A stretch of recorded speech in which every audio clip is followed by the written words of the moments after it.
Donc, petite capsule sur les relations et les fonctions. Je suis présentement aux notes de cours à la page 6.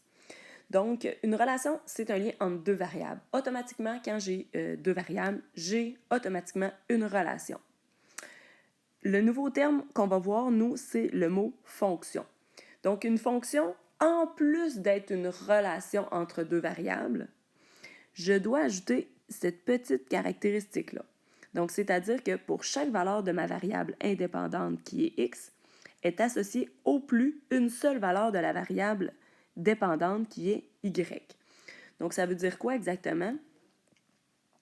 Graphiquement, nous, évidemment, en troisième secondaire, on va étudier un peu plus les fonctions. Donc, on va voir que la variation inverse qu'on a travaillée l'année passée, c'est une fonction. La variation de proportionnalité, c'est aussi une fonction.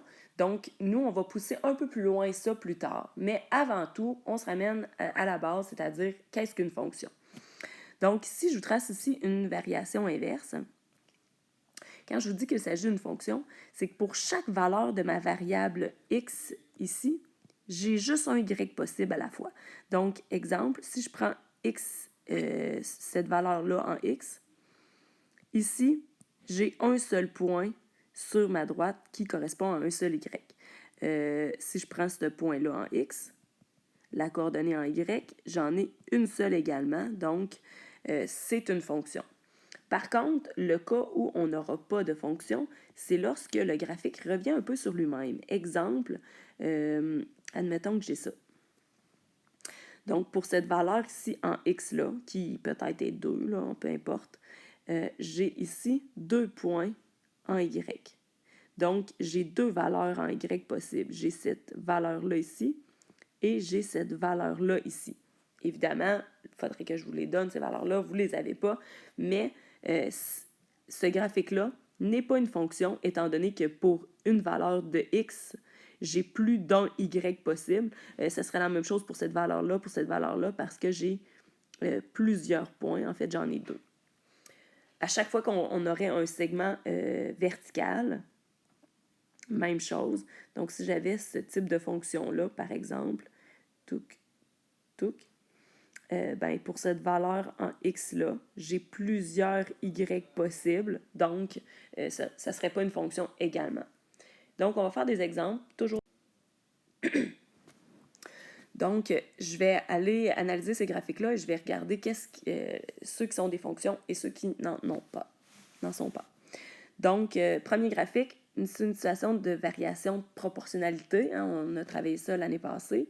C'est une droite oblique qui passe par 0. Et je constate en effet que c'est une fonction. Pourquoi? Parce que pour chacune de mes valeurs en x, j'ai juste un y possible. Donc, ma droite ne revient pas sur elle-même, c'est une fonction. Pour le graphique numéro 2, faut faire attention, on a l'impression qu'il revient sur lui-même. Par contre, quand j'analyse et que je regarde, donc pour x égale à 0, admettons, j'ai un seul y possible. Pour x égale à 0,5, admettons ici, j'ai aussi un seul y possible. Pour x égale à moins 1, j'ai un seul y possible. Donc, c'est aussi une fonction. Donc, c'est pas parce que pour 1 y, j'ai 2x que c'est pas une fonction. OK? Ça, c'est le contraire de ce que je dis depuis tout le temps. Donc, il faut vraiment, pour chaque valeur de x, avoir un seul y possible. Le numéro 2. Donc, le numéro 3, excusez-moi. Donc, le graphique ici. Là, je regarde, j'analyse. Oh, j'ai quelque chose ici qui revient sur lui-même. Donc, j'analyse. Pour x vaut 3. Oh, j'ai deux valeurs de y possibles. J'ai la valeur 1 et j'ai la valeur 3. Donc, déjà, juste avec ça, je peux dire que ce n'est pas une fonction. Le petit signe d'égalité avec un trait dessus, ça veut dire que ce n'est pas une fonction. Je pourrais même regarder pour x égale à moins 3,5 ici. Je vais changer de couleur. Donc, pour x égale à moins 3,5, j'ai aussi deux valeurs possibles. Donc, ce n'est pas une fonction. J'ai juste besoin de dire que pour un x, j'ai deux valeurs de y possibles et déjà, je peux dire que ce n'est pas une fonction. Je ne suis pas obligée de pousser ma réflexion plus loin. Dernier graphique. Donc, pour x vaut 0, ben, j'ai une seule valeur en y. Pour x à 0,5, ici, j'ai une seule valeur en y. Même chose pour x vaut 2, etc., etc.